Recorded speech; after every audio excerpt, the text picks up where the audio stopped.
It's time for Debrief. Catch up on the week's top stories on TRT World. You've been very vocal about the plight of the Palestinians. These are the flights that are being cut the hardest as a result. To help the people here in Gaza. The bottom line here is thousands of people are on the search for safety in another part of Sudan as the rapid support forces step up attacks on civilians. The group's now targeting North Kordofan state after seizing control of Fasher, where mass killings have been reported. Atrocities, mass executions, starvation, and the devastating use of rape as a weapon of war, with women and children bearing the brunt of the largest humanitarian crisis in the 21st century. The International Criminal Court is warning that the Rapid Support Forces may have carried out war crimes and crimes against humanity in Sudan. The killing spree was so grievous that satellite imagery analysis by Yale School of Public Health captured blood saturating the ground. Now the cleanup exercise has begun, with the RSF collecting bodies and digging mass graves. What's happening in Fasher, Sudan is a mass killing that potentially may have already caused more fatalities than we've seen in the past 2 years of fighting in Gaza in less than 10 days. An estimated 70,000 people are, thought to have fled Fasher. Only a trickle, maybe 5,000, maybe 6,000 top, have arrived to Tel Aviv. We see a lot of family separation. We see families who arrive with children who are not their own. You know what that means? That means that the parents have disappeared. Maybe they've been killed, maybe they've been detained. More are still on the move and facing severe shortages of food, water and shelter. The World Food Programme says nearly half the population are suffering from acute food insecurity. Over 637,000 are facing starvation, which is the highest figure globally. Over a third of children across the nation are acutely malnourished. That's well above the UN's famine threshold. A UN-backed hunger monitoring group, the IPC, has declared a famine in the Sudanese cities of Fasher and Kadugli, the state capitals of North Darfur and South Kordofan. Obeid in North Kordofan could become Sudan's next main battleground. The city is 300 kilometers from the capital Khartoum and remains the only buffer zone between the Sudanese army and advancing RSF. Rapid Support Forces now seems to be shifting its focus towards Khartoum and the oil-rich Kordofan region. Explosions have been heard near the capital Khartoum, and these blasts come just one day after the paramilitary Rapid Support Forces said that they had agreed to a humanitarian truce. RSF are trying to push the Sudanese armed forces to negotiation table or to accept the truce by enforcing drone attacks on the major populated cities in Sudan.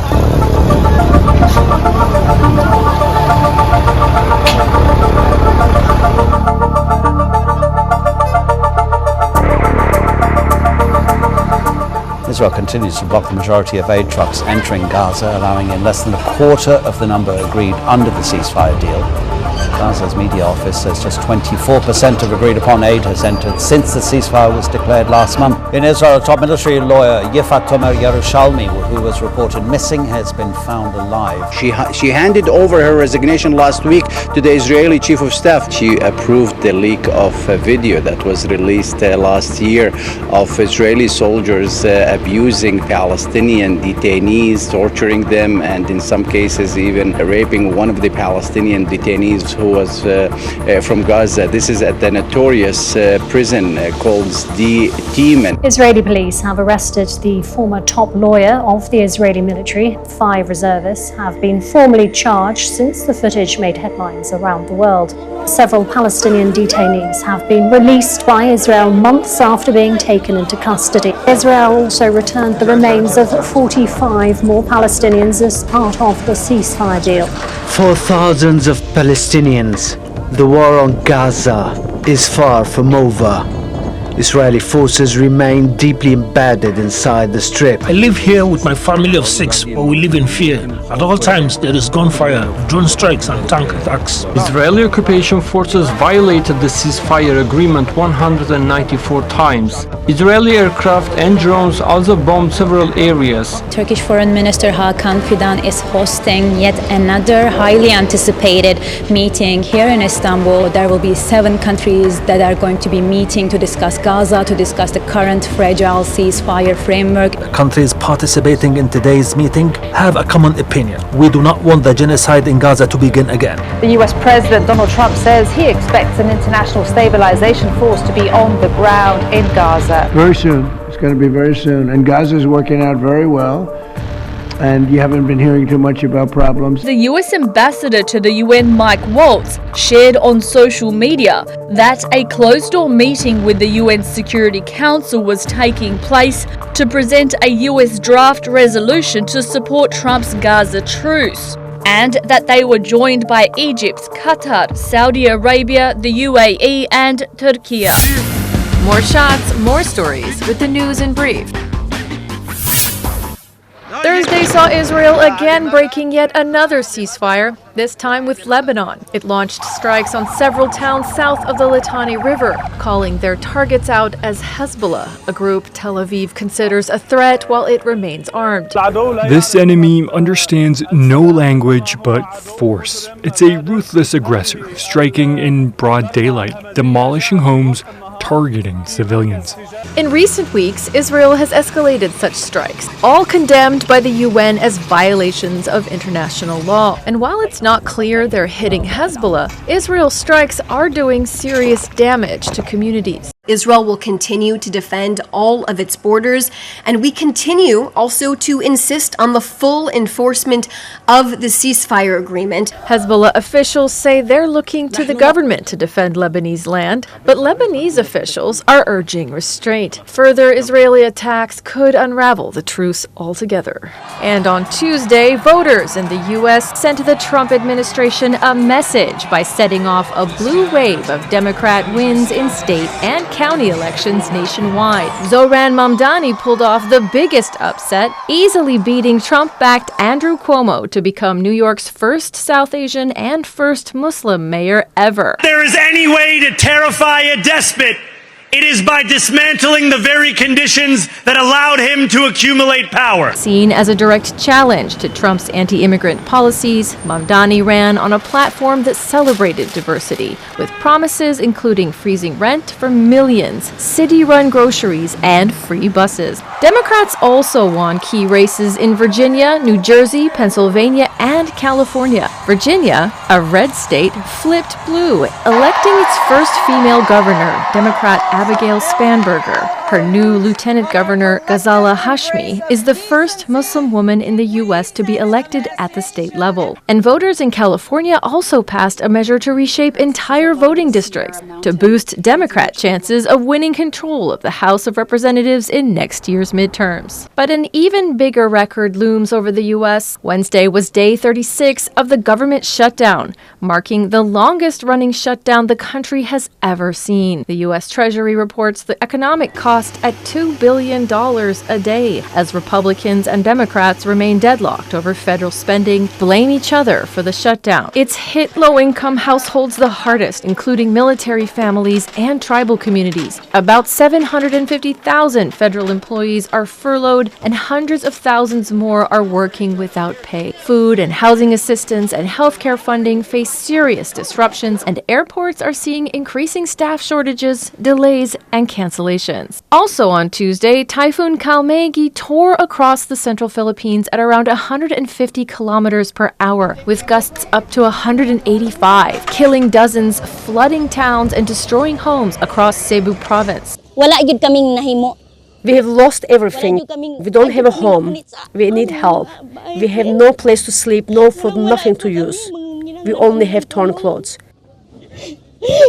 We just need food, rice, anything to eat, but we have nothing.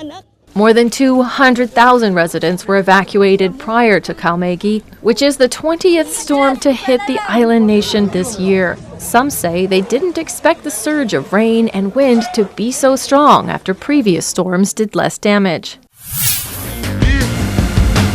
And we bring you a taste of our programs. Now, Nigeria dismisses U.S. President Donald Trump's claims that the government is allowing the killings of Christians. Trump is threatening military action against the country as well as a cut of all American aid. This is what guides us, and this is what shows that it's impossible for there to be a religious persecution that can be supported in any way, shape, or form by the government of Nigeria. Nigeria is home to more than 230 million people and is Africa's most populous country. It's roughly split between a majority Muslims and a largely Christian South, but it's facing various security crises across the country. So let's take a look at who is behind the attacks and why. Now, Boko Haram armed group and its splinter group, Daesh West Africa Province, or ISWAP, have been linked to deadly attacks in the northeast of Nigeria, which has a Muslim majority.